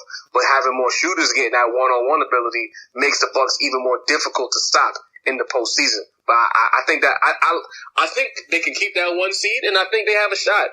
If Mirotic comes in and does what I think he can do, yeah, shout out to the Bucks. Huh? Okay, I'm not ready to go there yet with the Bucks. I don't know. There's just something about that team that just I don't know if they're there yet. I think they're missing something. I don't know what that something is, but I think they're missing something. I don't like Bledsoe at the point. I don't like Bledsoe at the point. I like Budenholzer as a coach. I do like the Mirotic signing, I think, or the Mirotic trade. I think that was an underrated trade at the deadline. We saw the impact that he had on New Orleans last year when he got there at the trade deadline. I think he's going to have a similar impact on that squad. I don't know. I'm not ready to go there with the Bucks just yet. I'm just not ready to go there with the Bucks just yet. What about the Raptors? They have to earn the respect. They got to earn the respect. They got to earn the respect. If you would have told me they could have gotten Chubbs out of there and brought in Mike Conley, I would have been more of a fan of your trade deadline moves. I just believe that as long as Chubbs is there, Chubbs being Kyle Lowry, as long as he's there, Mr. Going to go see sports psychologists during the playoffs. Right, he has to go decompress. As long as that's what's happening, and even if he is a floor spacer, he can shoot, he can create off the dribble. As long as he's not doing that when they need him to, then it's meaningless. Yeah, I agree. I don't love Toronto as much as other people do either. To me, I think the East comes down to Boston and Philly, and I think Philly is just in. I think Boston's in Philly's head. I don't love Philly as much as other people do either. Neither. I think that team is a mental breakdown waiting to happen. I don't love Simmons in a big game. Jimmy, can we stop with how is Jimmy Butler escaping criticism? Can we talk about that? It's not that he's escaping. At some point, people started to remember that Jimmy Butler's not this star that he was. No, I don't think people remember. I don't. This is where I disagree with you. I think that people are trying to tell us that Jimmy Butler's the superstar. I'm like, first of all, Jimmy Butler's not a superstar. Jimmy Butler's a nice player. It's a very good player.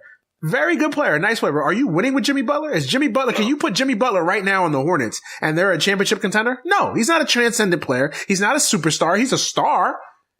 On a really good team, he's the second or third option. I would say more third option, but he's not he's not on that level. And now this is now the third franchise that he's had issues in the locker room with. At some point, it's not everybody else's fault. It's Jimmy Butler's fault. I think when I look at Jimmy in that situation, as soon as he came in there, they were talking this whole thing about he and Embiid were having conflict about roles in the offense, and it's like, big dog, I get it. He's pretty good in the fourth quarter.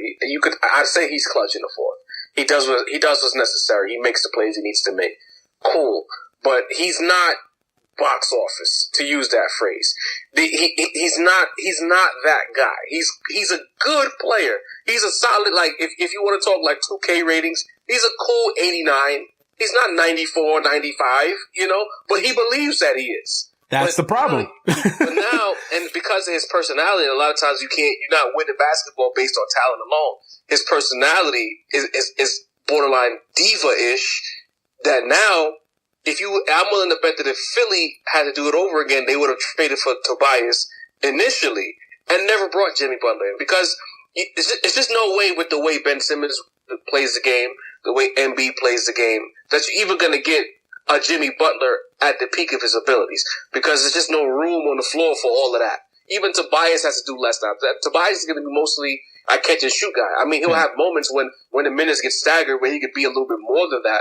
But when all four of them are on the floor, you're not going to be able to get Apex. Exactly. Jimmy, it's the same. It's kind of the same issue that they had in Minnesota. Right. I mean, like I said, I expect, at first I had Bozo Nation, aka the Knicks, overpaying for Kemba Walker and Tobias Harris. I've admitted that now, because I don't think that Philly's going to let Tobias Harris leave, because they made the mistake of messing the team up last season by letting their shooting go. I think Tobias is going to get re-signed by Philly, and I think the Bozos are going to end up overpaying Jimmy Butler, giving him like $170 million. Oh God. Should we even talk about the Knicks? No, we don't have to. Man, the Knicks. Such a proud franchise. $1 billion valued organization, and they're run by a bunch of clowns, but whatever. Anyway, yeah, I agree with you with the Sixers. I think that they're going to have some issues there. It's just, they just basically recreated Minnesota Timberwolves, the 2019 edition. And that's the issue, and that's the issue that they're having now. And again, I also don't believe in Brett Brown in a big game. I think he gets outcoached by Brad Stevens consistently. I just think that the Celtics are not intimidated by the Sixers. And I think that when it comes down to it, I think the Celtics are going to beat them. And I think the Celtics have a little bit more talent than the Sixers. I know the Sixers are flashy because they have that good starting five, but outside of that, I don't love the Sixers. The Sixers are the all last name team right now. They all these names together, and people on the internet lost their minds. They're going to the finals. Yeah, but I think, but that's the biggest storyline to me in the second half. I think is which one of those four teams can get the top seed, and then who's going to play in that conference final? Because that's, to me, that's the most interesting part of the playoffs, because the West it's the Warriors. Are we, let's not kid ourselves. Let's not fabricate some team that's got a chance. If that team is healthy and firing on all cylinders, nobody's beating the Warriors in the West. Agreed. I'll say this. I don't even think the Warriors I think the Warriors might play a game 6 at most in any series. You think, I think the Rockets are going to be difficult for them. When you watch them play, they never really, the Rockets just getting their way enough to win. This is your James Harden fandom coming into effect. Not necessarily. I mean, I'm talking about what we've seen thus far since Chris Paul has gotten into Houston. Like the games with Golden State and Houston, with the exception of, I think, maybe 2 blowouts. You've had a lot of games with Golden State. They're not playing. They're not flowing, so to speak. Houston's not the same team they were last year. Houston's gonna rule the games they played this year. The games have been. They've been close. Ugly. They've been ugly and games. I think Houston could get 2 games. I disagree. I think Houston missed their opportunity. I think Houston missed their opportunity last year. I think they had the Warriors on the ropes. I said it on my podcast then. I'll say it on when you have the defending champs, a dynasty, down 17 in game 6 and down 15 in game 7, 2 closeout games. You gotta put your nail in the coffin. You gotta put the nail in the coffin. You gotta put the stake in their hearts and beat them. And they didn't do that, and they're gonna rue the day that they didn't do that. And I don't think the Rockets are the same team. I just don't think the Rockets are the same team right now. That they were last year. Obviously, record wise, they're not, but just overall, just watching that team, they just don't have the same crispness and energy. I think Chris Paul's just not the same player. I know he's been out for a while and he's getting the swing of things. I don't see the only team, and I know this is crazy to say, I don't think OKC is there. I don't think, Denver's not there. Denver's not ready for prime time just yet. Denver better be careful they don't see a big time team like the Lakers in the postseason in that first round series. Denver's not a good matchup for us, to be frank. I think if Denver plays the Lakers in a first round best of 7, I think we got a hell of a chance to beat them. I really believe that. I think Denver's quietly hoping that they don't get that the Lakers somehow don't get hot and sneak into the postseason. I don't know. It's playing in Denver. Just our history of playing in that city. Yeah, I'm not saying that we're going to sweep them 4 straight. I'm just saying that I could see us beating them in a tough first round 7-game series. I dig it. The experience, LeBron alone. Say what you want to say about him, but I can't see LeBron losing a playoff series to the Denver Nuggets. Fair enough, but this ain't your typical Denver Nuggets. To be fair, true. I'm not ready to go there with the Denver Nuggets yet. They got to earn that. We talk about Milwaukee and Giannis having to earn it. Denver definitely has to earn it. I dig it. They got to earn it. Outside of them, I mean, the only team that I can see giving the Warriors a little bit of trouble in the postseason is, it's going to sound shocking to you, the Trailblazers. So let me get this straight. I like the moves that they have made. Hold on, circle back. Go ahead. The Rockets can't get 2 games off of them, but Portland can? Yeah. How, Slay? I think they can match up score for score with the Warriors. I think they can score just like the Warriors can. Yeah. I like the additions that they've made. I like Rodney Hood. I like the Rodney Hood addition. I like Enes Kanter is quietly going to be an underrated pickup for the Trailblazers. He's a dog. He can shoot. He can score. He gives them a little scoring off the bench, especially in the low post, especially when Nurkic goes through his typical, Nurkic is one of those guys where one night he gives you 28 and 10 and looks like he's a borderline all-star. And the next night he's got 4 fouls and 10 points. So in the nights, the team that got packed up last year with the addition of Enes Kanter is now live for at least 2 games. Hey, that was last year. I'm talking about this year, fam. That was last year. To me, there's not much different happening in Portland, fam. There's just not that much of a difference happening to me. Just remember this conversation if it happens. Absolutely. Just remember this conversation. I like Portland's team. I like the additions that they've made. I know last year was a bad look. I'm a Lillard fan, and I had egg on my face last year because he was just completely just outworked, out-hustled, outplayed, outmanned by Drew and Rondo. I get that. I understand that. But hey, what are you going to do? Got to give him the benefit of the doubt. I don't understand how you're still so high on the Rockets. That James Harden dribble, shoot, dribble, step back, dribble. That's worked wonders in the playoffs. All I said was they could get 2 games off the Golden State Warriors. That's all I'm saying, man. Okay. A healthy Warriors team. They're gonna get 2 games. 2 games. Hey man, I see that happening if James Harden just goes off for 60 in each game. Well, I mean, do you want to talk about it? Because it seems like you're ready to talk. Let's go ahead. Let's talk about it, man. This Harden issue that you have. I don't have a Harden issue. I don't have a Harden issue. Dribble, step back sounds like an issue. I'm just tired of people telling me that James Harden is this superstar, this great player, and he's not. Wow.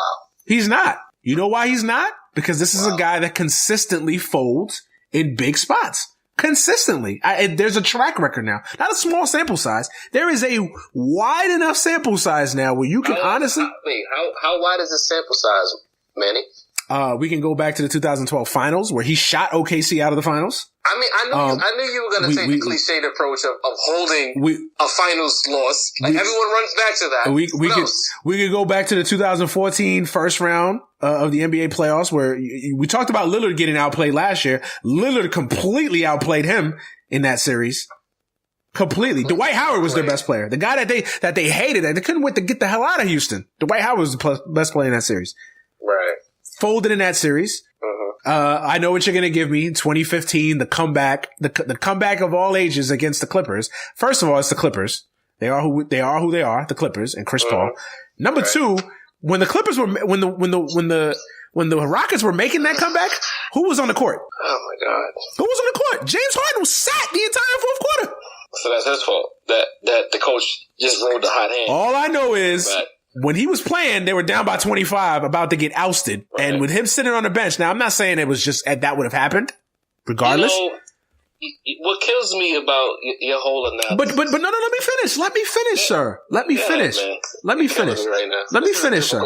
But if you want to give him a pass for all of those, I'm not giving him a No. Let me finish. Let me finish. If you want to give him a pass for all those, okay, fine. I'm with you. Give him a pass. What I can't give him a pass for is last season. Right. You got top seed in the West, 60 plus games, MVP. Everybody's throwing bouquets at this man all year. All year, right? Game 6, up by 17. Can't close the Warriors out. Okay, you want to say, the Warriors defending champions. It's hard to close them out at home. Okay. Mm-hmm. You and I both saw Game 7. Right. They dominated the Warriors that first half. Dominated them. The first quarter. The carry-on. Dominated them. And then there was a stretch in that game where I believe the Rockets missed 27 straight. It was either 24 or 27 straight. Mm-hmm. 3-point shots. If you're James Harden, if you're so great, if you're the superstar, icon, whatever all the words that I want to hear that everybody just throws at me that James Harden is this, James Harden is that. In the huddle, yo, Mike, hey, scrap that shit. Give me the ball. Get the hell out of my way. I'm taking us home tonight. Clearly my teammates don't have it. I'm taking us home tonight. Jordan would have did that. Kobe would have did that. LeBron, the man we hate the most, LeBron would have did that. Superstars do that. James Harden didn't do that. The softest 35 points I've ever seen in my life. Bruh, I'm tired of James Harden. I'm tired of James Harden, bruh. I'm tired of it. Go ahead. I'll let you speak now. Go ahead. Yo, you know, what's killing me here is that you have already decided what it is, how you feel about James Harden. I'm not even sure I could move you off of that. But no, so I know I want to be swayed. I want to be moved. Move me, please. Move me. Let me ask you a question first. I want to check your temperature. When you speak about Russell Westbrook, what do you normally say? I don't think he can win I don't think you can win a championship with Russell Westbrook. You don't think you can win a championship with Westbrook. But I feel like you probably have more. The fact that you said that so casually already leads me to believe that you have more respect for Westbrook than you do for. No, I don't. No, actually, I don't. Actually, I don't. So you think he's overrated and overrated as well? Very. Okay. Very. That's fair. So at least I know. I just needed to check your temperature first. When it comes to James Harden and the criticisms of him and his shortcomings, I believe that he's unfairly judged. There's a lot of evidence to support that he does show up in the playoffs. I think that, especially you, Manny, you highlight his egregious failures. But in 2012, before the finals, leading up to the finals, the conference finals against the Spurs, he packed the Spurs team up. It was documented that him coming off the bench, switching momentum, and putting the ball in his hands and moving Westbrook off the ball, operating as a de facto point guard on the crunch time 5 lineups, was the person who packed that Spurs team away. Against Portland, I'm not sure who the coach was, whether it was Rick Adelman or Kevin McHale. A lot of the shortcomings of that team losing 4 straight after being up 2-love had a lot to do with the lack of adjustments being made. Even the Clippers series. Down 3-1. A choke artist does not come back if he's down 3-1. Game 5, he showed up. Game 6, you say he was on the bench during that run. But it had less to do with him and more to do with the fact that the coach of the team rode the hot hand and they got to the conference finals. Like for the life of me, I can't understand how a choke artist as a solo act has gotten to 2 conference finals in the most difficult conference. Everyone unanimously agrees that the Western Conference is where it's at. And he's gotten to the conference finals in the Warriors era twice. Choke artists don't do that. You can't say that. To the Warriors series, they were up 16 in game 6. We all knew the Warriors were going to come back. What is a 16-point lead to the greatest offense of all time at home? When in that entire series, each and every third quarter, whether home or away, they were blowing the Rockets off the floor. We already know what it is. The Spurs series. Everyone loves Russell Westbrook. When he lost to the Spurs, I believe it was 2 seasons ago, prior to Chris Paul pulling up. Right? Their big gets hurt. I think it was Montrezl Harrell got hurt. And for some reason, Mike D'Antoni decides to play with a 6-man rotation. There is no way in hell that they're going to beat the San Antonio Spurs, riding James Harden to the wheels fall after he had a dogfight of a series. Did you forget that was a game 6 where LaMarcus Aldridge didn't play and Kawhi Leonard were out too? So is James Harden a robot? Is because these guys are not playing, he's supposed to summon up the energy to just to find it? So he was tired. So he was tired. He was tired. Yes. Is what you're. Oh, okay. So that's a justifiable excuse now. He was tired. But it's the problem with fans like yourself.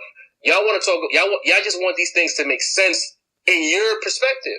But at the end of the day, the pace they were playing at against the quality of competition, regardless of who's playing and who's not playing, You can't expect him to continue to perform at that level. Kobe wasn't asked to do that. LeBron never was asked to do that. Jordan was never asked to do that. So why are we asking James Harden to do that? Okay. The same Westbrook that everyone says has all his heart. So you keep bringing Westbrook to me like I'm a Westbrook defender. I hate Westbrook. Like it's not about you, but what I'm saying is, in Westbrook's triple-double season, everyone held him to a higher regard, and Harden came through and packed that boy up at his house. Yeah. And this is a choke artist. He played his game in Game 7. He did not show up against Golden State. He showed all the way up against Golden State. The shots did not fall. What more do you want from this man? The shots don't tend to fall a lot in big games, but that's just me. But what do we? I'd rather the guy take the shot and miss than not take the shot. I feel you. I understand. I feel it. Game 7 against Chris Paul. I feel it. He's a choke artist, but he closed them. He's not a choke artist. He's had egregious failures. He's had some really high highs. I just want you to admit. No, repeat that. He's had some what? He's had some egregious failures, and he's had some high highs as well. He's somewhere in the middle. But to me, he's the most consistent in the Golden State Warrior era of the Western Conference. He has been their most consistent foil. That's something to be said for that. You know what? You convinced me a little bit. No, honestly, I'm not just shitting. I'm not bullshitting you. Like, you've actually moved me a little bit. All I am saying is,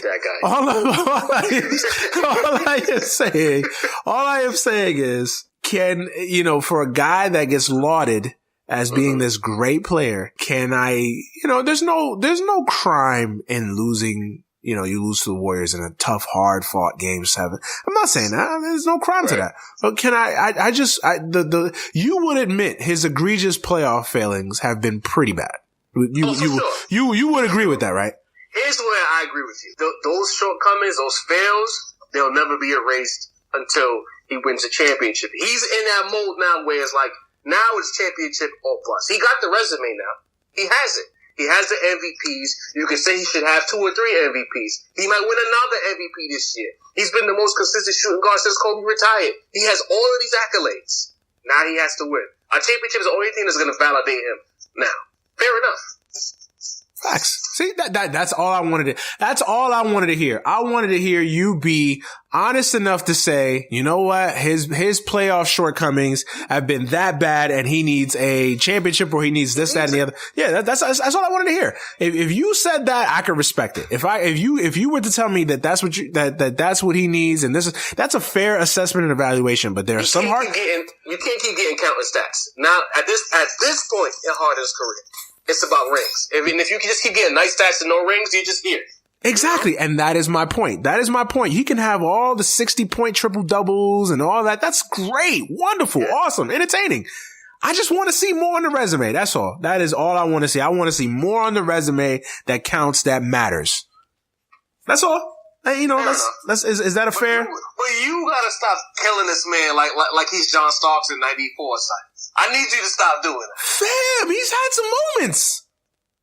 Come on, listen. I won't forget that 2016 ouster by the Spurs, bro. Your two best players are not on the court. Game 6 at home, bro. You gotta muster your energy to and it's not like he like, bro, their 2 best players didn't play.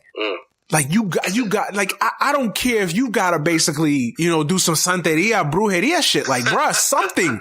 You gotta muster enough energy to. It was a bad look, man.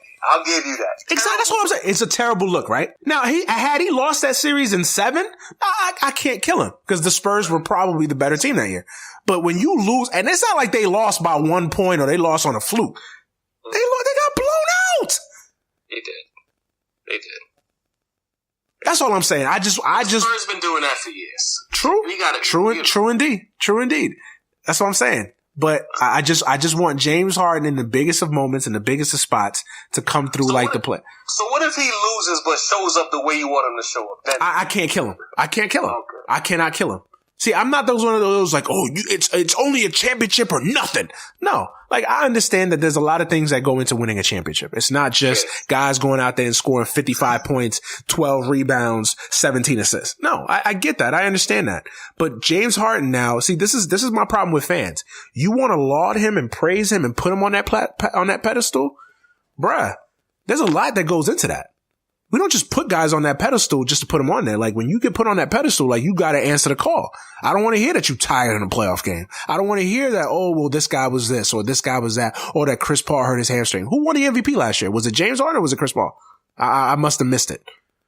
But that's not how the NBA works, man. I get that. I understand.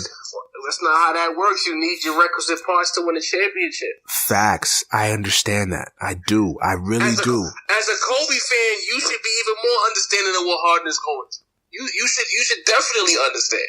We ain't never had Kobe have flameouts the way he had, bro. Wait, what? The only flameout that you could say that you could give Kobe. I don't count the Utah Jazz. Against Boston was what? I don't. Flameout? Okay. Flameout. The only Game 7 against Phoenix was what? Not a flameout? Flameout. Those are the only two that you could count against. And if you want to count the Pistons, but that to me was an entire roster, not just Kobe. That happened though, my guy. I understand that. But that was, have you ever seen Kobe play as badly as Harden has played in some of these big spots? Sam, he didn't shoot the ball against the Suns in the whole second half. That was Kobe being a dick that day. And you know that. That was Kobe. It was unacceptable. And that was the one time, that was the one time in my Kobe fandom that I killed Kobe. I was like, yo, that's some bullshit. That was some bullshit. He did that to prove a point, and you know it. You know he did that shit to prove a point. He was tired of getting criticized about it. So he was like, all right, watch how well we do when I don't take a shot. Cause like it made no sense. It really made no sense. And Kobe, had any other player done something similar, I think it would have made more sense. But Kobe knows better. Like there was no way in hell that they were going to win that game on the road in game 7. Coming off a crushing defeat in game 6. Like there was no other way you were going to win that game unless Kobe went off. I don't know. We've been packed up in pretty legendary fashion during the Kobe. Even the 2011 against the Mavericks, another pack up. We've been packed up badly in the Kobe era. But here's the thing. Here's the difference. It's a difference between like you just one team just being flat out better than the other. Like the Mavericks, they just were better than we were. And for that 4-game stretch and for that postseason, they were better than we were. Can't debate it. Can't argue it. They blew us out 4 straight games. It just wasn't even, it wasn't competitive. I don't think you could put that on Kobe and say, well, Kobe just didn't play well. I think if you look at the numbers, if you look at the stats, Kobe played well enough, but nobody else really did anything. And the Mavericks were just, they were the team of destiny that year. They just, God wanted Dirk to win a championship that year. You know what I'm saying? In 2004 against the Pistons, that was more about Malone fucking Vanessa or trying to fuck Vanessa and Kobe having one foot out the door, Phil having one foot out the door, but Shaq. They got to the finals. True. And decided to not play well. True. The only ones that you could really compare to the Harden levels is game 6 against Boston. That was a bad look. And game 7 against Phoenix. That to me was the worst. That was the one moment that you could say, yeah, Kobe, that was a bad look for Kobe. That was unacceptable. The other ones, it's like, it happens. And I know what people are going to say. Oh, what about the air balls against Utah? Nigga, when he was 19, pimples in his face still? Like, come on, you can't. I don't even count that. You can't even count that. That's my point though. I'm always a proponent of take the shot. I don't care if he misses it. If you're willing to shoot the ball when it gets in your hand, I'm never going to kill you. That's just me. Agreed. So let's run through these awards real quick before we get out of here. Who's your MVP? If the season ended today, who's your MVP? It's tough. Giannis Antetokounmpo was having a really good first half, but gotta go hard. Of course you do. Who's your defense? Come on. Is he not the MVP? I think it's considered. Is he not MVP? Yeah, because that team would probably be nowhere. But I mean, it's what you would categorize as the MVP, is the best player on the best team. Yeah, hatred, boy. Yeah, no, I'm just asking. Can I not? Can you let me answer the question? Ask the question first before you try to tell me I'm a hater. I think it depends on what you categorize as the MVP. Is it the best player on the best team, or is it the most important player? Is it just the flat out best player in the league, regardless of team? Because there's a lot of sports that have, like in baseball, guys win MVP on 79 and 83 teams. It's just, are you the best player in the sport for that given year? So if we talking about that, then I say James Harden. If we talking about the best player on the, I'm not a fan of best player on best team, because I felt like Kobe got jerked in 06 doing that nonsense. Facts. So no, I'm not for that. I don't like when they changed those rules and did all of that BS, because there's plenty of guys who were on like 50-win teams or 48-win teams that might have got MVP in the past because they killed.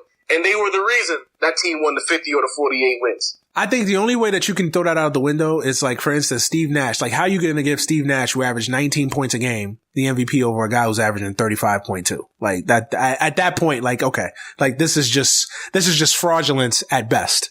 Like, you know, now, like, if Steve Nash was averaging 29 or 26 and 18 assists a game, like, okay, then yeah, that's a valid argument. But when you're averaging 16.6 a game and 7 assists, you know, it's like, I don't know about that one, Chief. But, you know, but Giannis, I think they can't go wrong with James Harden, obviously. I think if you give it to James. If you told me that Antetokounmpo was going to win the MVP, I wouldn't even argue you off of that. Yeah. There's no wrong answer in that regard. Yeah, I think right now, I think it's between Giannis, James Harden, and guess Kawhi. Would you give Curry some love this year or no? I would, but how much of that? See, I think guys start to cancel each other out, because then how much do you give Kawhi? How much do you give Curry? How much do you give KD? Same thing with Paul George. It's hard to give Paul George MVP love because he's got Westbrook sitting there. So it's just kind of like, that's the problem. That's the problem with having these multiple all-stars on teams. Sometimes it's like, okay, well, who? And it's not like, well, one is so, you know. In the case of Paul George, he's having a way better statistical season than Russell Westbrook is, but not by much. So it's hard to say, like, you know, he's clearly the MVP. That team would be nowhere without him. I mean, you can make that argument, but you know. You know what? The best part of this is that we're not talking about LeBron James. How about that? I mean, yeah, true. I mean, now I think, you know, people forget now we bashed him to get to his credit, before he got hurt, we were the 3rd seed in the West. Now, had he not gotten hurt, had the Lakers continued on that run or that ascension, then I think he'd definitely be in the conversation. Well, again, let's be clear. Our issues with LeBron James have nothing to do with basketball. He's great. It's the back room. It's the back room negotiator, the back room dealer, the stab you in the back just to get ahead. LeBron James. You're doing special handshakes with players that you were in a front office meetings telling you need to get him up out of here to get one player. Yeah, that's the issue. And the problem with LeBron, and not to beat that into a dead horse, but the problem with LeBron is it's hard. That's the problem with the NBA now, is that he basically has a sports agency. Like, he owns Clutch Sports. I know Rich Paul's the guy, but it's LeBron's agency. Exactly. It's hard to not call collusion when it's like, or tampering when your best player, your figurehead, who's a player, is also part of one of the most powerful sports agency in the league. Like, I think that's a product of the new era with Adam Silver. I just feel like it would have been a different energy with Commissioner Stern. Yeah, absolutely. I agree. Real quick, Rookie of the Year, got to be Luka, right? Definitely Luka. As I feel like the Mavericks have kind of come down to earth as far as wins and losses are concerned. But it wasn't about that this year. It was about that team is still. But I feel like Trae Young is getting an unfair shake because he's cooking out in Atlanta. Yeah, he's playing well. He's actually playing better than I actually thought he would. So big ups to him. So right now it looks like a fair deal for both teams.